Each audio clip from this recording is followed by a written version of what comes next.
objective that you just recorded. Identify elements of Gothic literature while reading through Skeleton Key, then analyze how these elements create suspense throughout the story. Okay, excellent. Maddie, can you read Chris the objective again? Identify elements of Gothic literature while reading through Skeleton Key, then analyze how these elements create suspense throughout the story. Okay, wonderful. One more time. Caitlin, can you read Chris the objective? Identify elements of Gothic literature while reading through Skeleton Key, then analyze how these elements create suspense through the story. Okay, excellent. What do you notice about this objective that's a little bit different from yesterday's objective? Evan? We need to figure out how they create something or make a suspense. Excellent. Okay, so Evan just said we have to figure out how these elements then create suspense, right?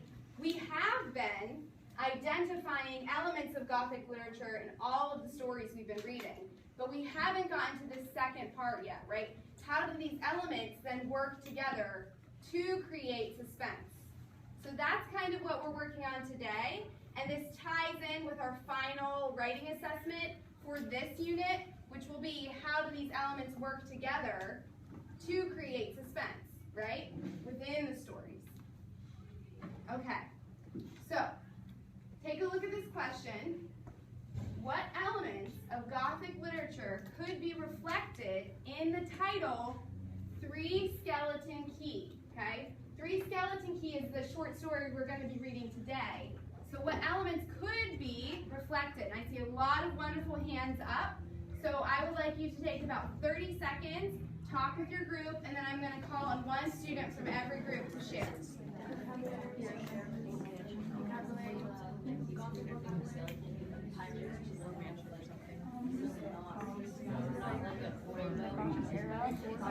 Time period.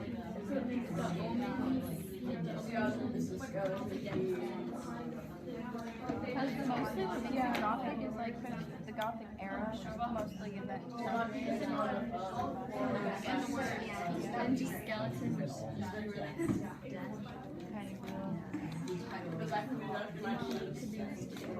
In the formal writing. Yeah. Okay, you hear my voice clap once. Okay, good. Hi, can I pull Helena, Evan, Suzette, Christopher, Bella, and Anthony? Okay, Emily, can you share for us what your group kind of discussed as far as elements reflected in the title?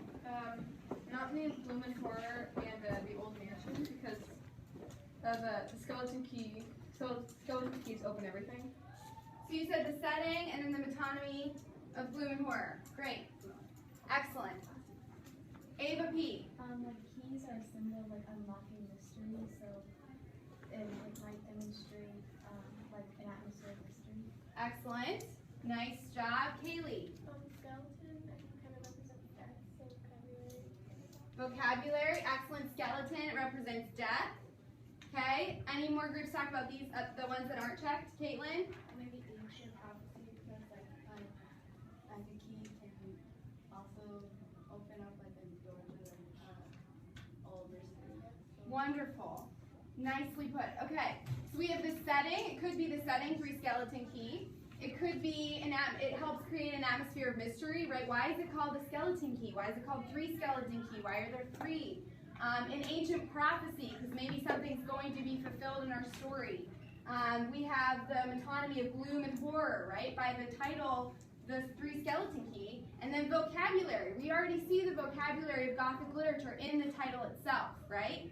Okay, last comments to share, maybe some that aren't checked. Connor and then Harley. Well, I was just going to give a brief overview of what our table said. Okay. It said mostly that there are three skeletons, and so that means three deaths. Okay. It's a representation. Okay. Three deaths, and the skeleton key, so the three deaths and a skeleton. And we said a key, what they said, unlocks a mystery, or maybe a door, and we said kind of like, could be in like catacombs. Okay. There's skeletons. Okay. And their heads. Well, okay, really nice job summarizing what your whole group said. Nice share, Connor. Harley? Well, I was thinking maybe supernatural and inexplicable. Okay. Because a skeleton, maybe it might represent like death and like supernatural life. Good. Excellent. We have that idea of the supernatural. Okay, we're going to move on because of time, but you're going to get to contribute again. So how could then these elements that you said create suspense? Okay, so look through these elements that we've been studying and talk with your group about how they could contribute to suspense throughout the story. Okay, so 30 seconds, turn and talk to your neighbors. Yeah, you talk to her, and you guys talk, turn and talk. I know, you can turn and talk to your neighbor. It's like three skeleton keys. When you think of like skeletons, you think of like creepy. Like there's dead people. I always think of like Halloween. And so that could be kind of supernatural. That could be something trying to somebody. Oh, yeah. Well, awesome. So what else? Well, with like the emotion after emotions, they make people nervous, and it's like nervous. I always wondered how do you make What do you guys think? How does it want to scare and like because you can like read it over and over. Like they seem to do that, so it has to be like something that really pops out, like that like really like touches it. Okay, so it's a mystery, right? Because it's a mystery, you think it's suspenseful. Okay, if you hear my voice, clap one. Okay, listen up. I heard some really great things as I was walking around. Annalise, share with us what you guys said about creating suspense. Like, pretty mysterious and scary. Okay, so how would that create suspense? Because you don't know what's going to happen. Right, you don't know what's going to happen, right? You never know what's going to happen, so that creates suspense. Nice job. Gus. Okay, so these are not like the happiest topics. It's kind of like creepy and scary. Mhm. So you're wondering what event's going to happen next, whether it's someone dying or someone getting hurt, something scary happening. Excellent, right? You're kind of set up. It's Gothic literature, so you're kind of set up to know that something bad might happen. And so that can really create suspense. Okay, Harley, last share, and then we're going to move on. Well, supernatural, it's usually kind of moving forward because, like, supernatural, it's usually, like, unexplainable. Like, it's inhuman, so it can do things that humans can't. So it's already mysterious, like, no one, like... Excellent.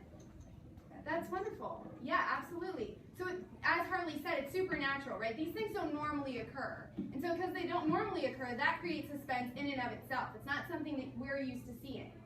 Okay, excellent job sharing. We are now going to move into our story. And so I need everyone to either have a